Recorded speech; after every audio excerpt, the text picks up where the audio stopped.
Bill. Morning, Josh. How you doing? I'm doing wonderfully. Welcome back to another episode of the Grounds Crew podcast, hosted by me, Bill Rom, and Josh Gerson. a lot happening in baseball. Yeah. Biggest thing, let's get right into it. Fernando Tatis Jr., 14 years, $340 million. The bag. The bag secured. Yeah. We always say, doesn't matter until you get the bag. Yep. Good move, bad move, who won, who lost, immediate reaction. Good move, I think, securing him for eternity. Yep. Because he's the new face of baseball. He's an absolute legend already. So much talent there. I'm super excited for them. I think he deserves it. He's on the cover of the Albies show now. Everything's going for him. He's got all the talent in the world, and I think it's really good for baseball that he's locked in and he can now just focus on crushing it, going to win championships, all that stuff. So I think in a vacuum, I love it because teaming him with Manny Machado, setting your foundation, making sure, hey, we've made all these moves, we've done all this stuff to secure the team. You now know that you have a run of success that's going to last X amount of years. Yep. I think anytime I see these contracts, though, in baseball, I always think, you just signed this dude for 14 years. Mm-hmm. Who were you 14 years ago? Yeah. Who was I 14? Is it going to work out for everybody? I feel like none of these... I've never seen a contract in baseball be a good contract. Why? Name me a contract that you looked at where you were like, they signed that person for that, and then it led directly to winning. Honestly, I can't off the top of my head. The only one I could really think of that I thought was a big team guy move was DeGrom's contract, because it felt like a steal at the time for what we got for him. For sure, and it's still a steal to this day. Yeah. He's not making crazy money to be such a great pitcher. Right. But the reality is, if the Mets have gone in now, right, on it, but is DeGrom's contract paying him that? Where's the winning going to happen? Right? Yeah. And the ultimate goal is, hey, you got to win this, And when you start to look at how much you put into guys, I think the one reason why I think that this is probably the best contract I've ever seen in baseball, is it buys out all of his arbitration years. So when he would be making $3.5 million to be a legend, right? He's now going to make $24 million. Right. And when he's super old and he's maybe not the player he once was, he's making $24 million. It's not really crushing you, but he's making good money on the back half. Right. It's the middle years where they're really going to be successful, where when he is his best, he's not cash strapping them so significantly that they can't make other moves. Right. But has the Trout contract worked out? Not yet. They don't even make the playoffs. Albert Pujols? Nope. Robinson Cano? No, definitely not. Well, it's kind of working out now because he's. He lost all his money by taking steroids again. Yep. But no, seriously, when has a contract like this worked out for MLB? It hasn't yet. I mean, we're really kind of coming into this age now where people are signing these long-term deals, and I think this is the longest one so far. I think Mookie and Trout were age 10 roughly. I know Trout was... Harper's was 10, Trout was 13, something like that. But it was, we're starting to see, hey, the big-name guys get locked down. Yeah, internet's great. And I think what's interesting is, you're seeing the big stars, but then I feel like on the other end, you're getting, the middle-of-the-road guys are kind of getting screwed a little bit when they get into their arbitration, free agency, and with their second round of contracts, and they're not getting the money they should and rightfully deserve because of these other guys. They're either going with the big money or the cheap rookies. And that's why I feel like this is the best contract that I've seen, is because it makes the most sense, right? So Bryce Harper's contract was for 13 years, $330. Okay. So 1 year less than what was just signed, but the difference is that Harper got all the way to the end of his initial contracts. Right? Yep. So he's signing this deal 26, 27 years old. So he's going to be almost 40 when this contract's over. There's no way that it's going to make sense at the dollars amount at that time. So, like you just said, it's a perfect time where you look at baseball, and I think one of the problems that I've always had with baseball, and I think we've discussed this off camera multiple times, is baseball only pays guys after they've been a player for 7 years. And that's after they've been a minor leaguer. So, using Pete Alonso on the Mets, like, as the example, Pete only got to the league when he was 24. Right. So he's not going to be able to get to a contract until he's 31 years old, and then they would have to sign him. If they don't want to, they let him walk, right? So you got all his best years. Like, typically everybody says that the best years of baseball for you are between 26 and 31. If those are those prime years for how good you are as a player, you already got it, and you got it for cheap. Now the players hate that, and they're like, now pay me what I deserve. And it's like, the problem is that you don't deserve this in 3 years. Yeah. You're not going to be the player that you were. So your problem is that you got paid too little at one point and now too much later. And the owners are now looking at it and they're like, no. So I love, and we've seen it recently, I forget the other guy who signed a contract. There's been a lot of young guys who have said, hey, I'll sign a 6-year contract for $9 million a year, even though if I waited 4 years, I'd get $25 million a year. I'm securing my future today. And give me my money now. When right now you're not going to have to pay me for forever. And the old guys, the guys like the Bowers of the world, and the guys who are getting to like their eligibility at 30, 31, they're like, don't do that. I want to make my 40, right? Yeah. But for the everyday dude who might not be a great player forever, secure the bag. Yeah. And Tatis found that perfect zone. Dude's going to make $340 million. That is a win for him and his family, right? Yeah. It's a win for the Padres because he will not break the bank on a yearly salary basis. Everybody won with this contract, but that's why I say I don't think that I've ever seen a winning contract in baseball on a big-time marquee name player ever. Yeah. And I think the contract you're talking about is the Ozzie Albies contract. Yes. Yeah. So he did 7 years for $35 million, and you're talking about a highly talented Gold Glove caliber guy. And that's a little bit more than $7 million a year. But if you look at how old is he when he signed it? Let's see here. Because I think he was either still pretty young. He was either like he's 20 or 21. 22, yeah, he was 21. So he was 21 when he signed that contract. So if you look at that contract and you say he signed, it was 7 years? 7 years, 35. So by 28, he gets back on the market, right? So he's 28 years old. He's going to get to dip in the middle of his prime. But if you looked at it from a pure arbitration standpoint, he was only going to make 35 in the next 7 years. So all he did was forward tank his money and still get himself to be able to sign it when he's 28. Yeah. Now, if he absolutely destroys himself and dies, right? He gets into a tragic accident that breaks his pinky finger and he can't swing a bat the same way anymore, right? Like, he's going to be able to make his $35 million.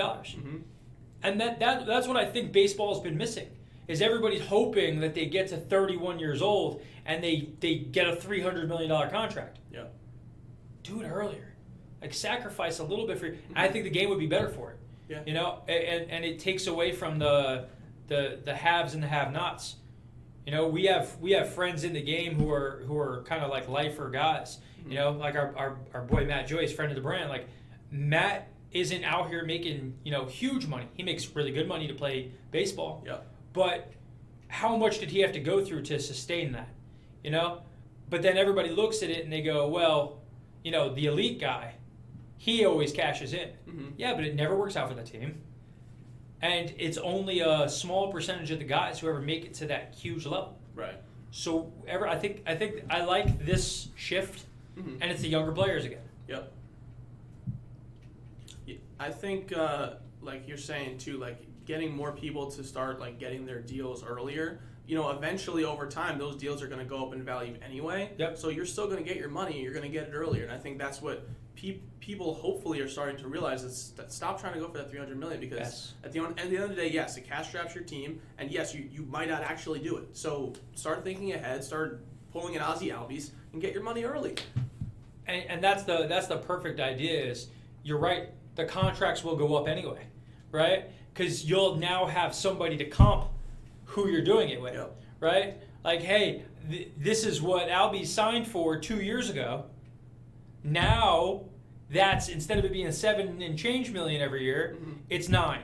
Yeah. Right? So now the same type of player doing the same type of deal makes 9. Guess what? He made more money. In 10 years, the guys will make more money. But the downside of it is that you have guys like Keuchel a couple of years ago, right? Perfect example. Deluxe Dennis. Keuchel had this situation where nobody could sign him because it was a first-round pick if he signed, right? So they didn't want to give up a first-round pick for him. They felt like his best years were behind him. He had to wait till halfway through a season till that pick got taken away to then sign a contract that was good, but it wasn't what he was thinking he was ever going to get. And he was 31. Yep. Dude, if you had just taken a contract and gone to the team and said, hey, listen, buy out these cheaper years, I'll be cheaper for you in the back half of my career. What do you think? Hey, we might not think you're worth 30, but if we think you're worth 23, yeah, let's sign a 5-year contract now, buy out your last 2 arbitration years that are $18 million, and we're happy, you're happy. Everybody's happy. But baseball is like corroded there. Like there's so much just animosity towards each other between the PA and actual MLB and the owners that like nobody wants to budge. Right. And in the midst of last year with coronavirus coming out and everybody worrying about money and people being laid off, it was like, first world problems. Y'all are arguing over millions of dollars, and you guys think you're worth this, and you want to get paid for it. But it's like, look at the everyday person who got furloughed from their job. Yeah. They're not getting paid, but you guys think you should be paid to not work because your job's worth more. You disconnected, and you lost a lot of people. So I think that that's the old guard guys who still want the Alex Rodriguez contracts. Right. They want the Pujols deals. They want a golden parachute in retirement. And like, hey, I'll make no money in my 20s, but in my 30s, I get to just be like the 4th best guy on my team and make $27 million a year. I'll never win a championship, but that's okay. I don't care. Yeah, that's why the system's broken. The Dodgers have just come out and said, we'll just pay everybody any amount of money. Whatever you can think of. Infinitely. And we'll win in a bubble, and then we'll deal with the consequences down the line. And you see it in the NFL, the first team to kind of do that same thing looks like the Rams. Yeah. Right? The Rams are taking a baseball approach. They're out here like, if we just spend infinitely, get rid of all of our farm system, every first round pick we have, get rid of our farm system, just get all these veterans, we'll have a window. If we win, everything's forgiven. Yep. We can be bad for 4 years while we restock picks. We'll trade all of our assets. We'll win a Super Bowl, and then the next year we'll trade Aaron Donald. Yeah. Cool. They're playing Madden. Everybody else is living in the real world. Yeah. No, it's very interesting. I'm curious to see how this next wave of young guys handles it. I hope they do the right thing. Well, so who's next? Who do you think the next mega contract is? Oh, that's a good question. You know why I'm asking you this question? Because I think I know who it is. And it's going to make you unhappy. Me unhappy too. I'm not sure. I don't know how old some people are. Who do you think? Lindor. Oh, yeah, in fact. He needs to be paid. So Lindor just gets traded to the Mets. Yeah. Right? Super contract is on the way. Is he's going to sign, he's going to want a Bryce Harper deal. Yeah. Yep. So we're talking, and now Tatis has set the market for $14,340. He was $13,330. Is that what we're looking for with Lindor? It kind of depends on what the Mets are trying to do. I personally would love to see us lock him up for a while. Yeah. I think we're getting his best years. He's right in the middle of it, so we might as well look into doing that. If it makes sense, great, pull the trigger on it. If not, I don't totally hate it. I know we also have a pretty good shortstop in the minors if we wanted to go that route and stay home. Yeah, he looks pretty good. He looks pretty solid, but he's not Lindor. He's not Lindor. Fine, but that's why it's if you really want that piece, you're gonna have to pay for it, especially now after what just happened with Tatis. What do you think the deal is? How old is he right now? 26, 27? 10,300. Okay, so me and you are in roughly the same ballpark. Yeah. I'm thinking 10,320. Okay. Because that would give him a higher average salary than what Bryce Harper got, Mm-hmm. right? So he'd be making more money than him and more money than Tatis, but less overall dollars in both of them. Right? So that's kind of the in-between. And that would have him as a Met till 36, 37. He's going to be expensive back half of his career, and that's the downside, right? Mm-hmm. And that's the problem that you get into with these contracts. And, like, listen, the Mets it's going to make sense for the Mets for 5 years. And then he's going to be a 32-year-old shortstop with declining athleticism, and everybody's going to be looking around like, hey, you know, there's this 23-year-old guy we have who's super fast. Mm-hmm. And you get into the Jeter situation. You know, if you think he's Jeter and you can kind of just last Mm-hmm. with him there, and you'll just figure it out everywhere else, cool. But to me, it's just the deal's probably not going to ever fully be great, Mm-hmm. and you're paying a lot of money for the guys now. Yeah. And not for what he's going to be in the future. Mm-hmm. And they still have, again, Cano on the contract, and he's making crazy dollars Mm-hmm. to, you know, He has 1 year left. he hit well. He hit well last year, Mm-hmm. you know, so, like, it wasn't that he was down, but he was taking steroids. Yeah. So, I don't know. I'm very curious how that's going to go. I would have liked for them to at least have some kind of conversation about it once it was signed, because they did give away a decent amount for him in terms of like our future as the Mets. But we'll see. We'll see. yeah, Pitchers and catchers reported yesterday. a start to a great year. Yeah, I'm so excited, and I could see like in the buzz in the baseball world of like everyone was really ready for it to come back, and normally pitchers and catchers report like, okay, great, and then everyone kind of moves on. But I feel like there's a little more there. A lot of people were talking about how the teams look, all this stuff, because we got a lot of moves in this offseason that really made some teams great. Yep. And I'm very excited. I'm excited to get back to games and really see kind of how a full season looks now. And we talked about it last time. This year is much more the haves and have-nots, Mm-hmm. right? So I think that a lot of fans out there think that their teams are World Series capable. And I think whenever you have a situation where no one knows who could be the World Series champ, Mm-hmm. it starts to change the excitement for the whole game. Right. And there are 8 teams that wouldn't surprise me if they won the World Series. Yeah. Which I think in past years, you know, you wouldn't have said that. And as much as I predicted that I think the Dodgers are the team, you know, if you told me the Padres, if you told me the Mets made the run there, I'd believe you. Yeah. Right? If you told me that a lot of the moves that the Toronto Blue Jays put out there to make their team better actually end up being solid, I'd believe you. Yeah. You know, the development, you know, Mm-hmm. of the Rays, they continue to be able to put out great teams and great prospects for Yeah. however they do it. The development system is great. Who's the next surprise guy for the Rays? You know, do the Rays go and say, hey, we see a window, we see an opportunity? Do they go out of character and go and acquire somebody like a Chris Bryant, Mm-hmm. right? Go and get a guy who can bang, who can ball, and put him on your team. And magically you take a team who has developed a great base and you give them, you know, a shot and ignite them. Yeah. So definitely feels different this year than it has in the years past. Yes. You know? Yeah, and I like that a lot of these like big teams are also in the same divisions, because it's going to feel like little playoff games throughout the season, because they're just going to keep going facing off, and you're going to see what they're really made of, because they're both at that playoff level. And then when we finally get to the playoffs, it's going to be a bloodbath, and it's going to be awesome. Yeah. And I'm very excited about Yeah. it. The NL West looks strong, Mhm. obviously. The AL East looks strong. The NL East is strong. Yeah. Has been for a couple of years now. Yep. Where you have 3 teams that have real solid rosters. And I think we're also, you know I am, and I'm sure you are, I'm excited for a full baseball season. Yes. And I think that's what the buzz is last year kind of felt like a sampler. Mm-hmm. It didn't feel like we got the same level of hype for everything. There was a lot more unknowns. There was a lot of things. There was the negative of them fighting against each other about money and everything. So like by the time it got started, everybody was kind of burned out from the negative. Yeah. And it was good to have the game, but it didn't feel the same. Yes. Now it feels like a real year. You Yep. know, it feels like, hey, we're gonna have normalcy. We're gonna have like legit chances to win. Everybody's competing for something bigger, and that's exciting. I think that's this year's definitely a different feel than years past. Yeah. I'm excited, man. I'm very excited. I'm looking forward to going to games and kind of just getting back in that atmosphere. It's one of my favorite things, man.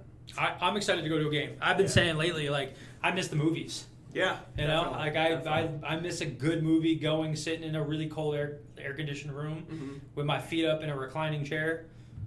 Shout out to the reclining chairs in movie theaters these days. Yep. And having popcorn and a soda and watching something epic for 2 hours. That's gone. And the same thing with games. I mean, we're in New York. The Knicks are about to start having fans inside watching games for the first time. The Buffalo Bills got to squeak some people in and see the team and get to see some stuff. I'm excited to be able to actually go and watch teams play live in real time. I think that's huge, and I'm looking forward to it. Yeah. What I'm not looking forward to is what's going to happen to your Mets. Because the Mets have another scandal. Yeah. I don't know what's going on, but like it seems like Sandy Alderson started a brothel. Like, and this is horrible. Yeah, it's like not great. It's horrible. Like, and now it's like, oh well, this was brought to the attention of the Mets 2 years ago. So this was just systemic, right? It wasn't just Mickey Callaway. It wasn't just this. It was the whole entire team, every dude top to bottom. And I have a real question, and I don't really hear it being asked very much. Does Sandy Alderson need to step down? It's definitely on the table. Because he brought all those guys in, right? That was under him. Yeah. And I know Steve Cohen put out a whole thing that he has zero tolerance for that. Because Steve had some problems with that at his hedge fund. Yeah. If Uncle Steve is sensitive to this being a very public thing, right, he can control the message of a hedge fund much easier than the visual of I own a professional sports organization. This is a lot more public. There's news reported about you consistently on ESPN for everybody. Not everybody's watching CNBC and watching the stock market talks and hearing about the fact that you had these problems. A lot more people who are on Barstool seeing something happen. So my question is, Sandy seems to be the guy who is at the point of all of this. I don't want to see it because I want to think that he's a good guy. Yeah. Because we all have this visual of Sandy's a great guy. But man, oh man. But if it keeps happening, there's something in leadership. When there's smoke, there's fire, right? Yeah. And who's the fault? Was the Wilpons, right? Yeah. Did the Wilpons create this situation? Maybe, right? But Sandy, and then he hires the guy to be the Jared GM. Porter, yeah. That guy's got a problem. He was there for Callaway. Callaway's the hitting coach. I feel like that meme where the little monkey puppet is looking around like what? Huh? Yeah. What? Yeah. Like, I don't know. I'm worried about. There needs to be some serious moves done about that because you saw it years ago with the Knicks. The Knicks had issues. They had a sex scandal with Stephon Marbury and Isaiah Thomas. Yeah. And that put a damper on that whole team, and there was a cloud that hung over them. And even though they had a talented team, it didn't hit what it could have been because of the fact that there was this other thing that was distracting everyone, you know? And now it's like the Mets have everything you want, but is there this underpinned thing that, like, you know, which coach is going to get, do they know? Like, is this guy and this guy like, oh man, I'm one of these people. I gotta worry about myself now. I gotta put on a show. Welcome to pro sports in New York. Yeah, it's always a roller coaster. Yeah. Till next time. Thanks for listening, guys. We appreciate your support. Make sure you like and subscribe if you haven't already. And we'll see you on the next episode. Bill, Take care, else? guys. Later. Baseball lifestyle, it's my lifestyle.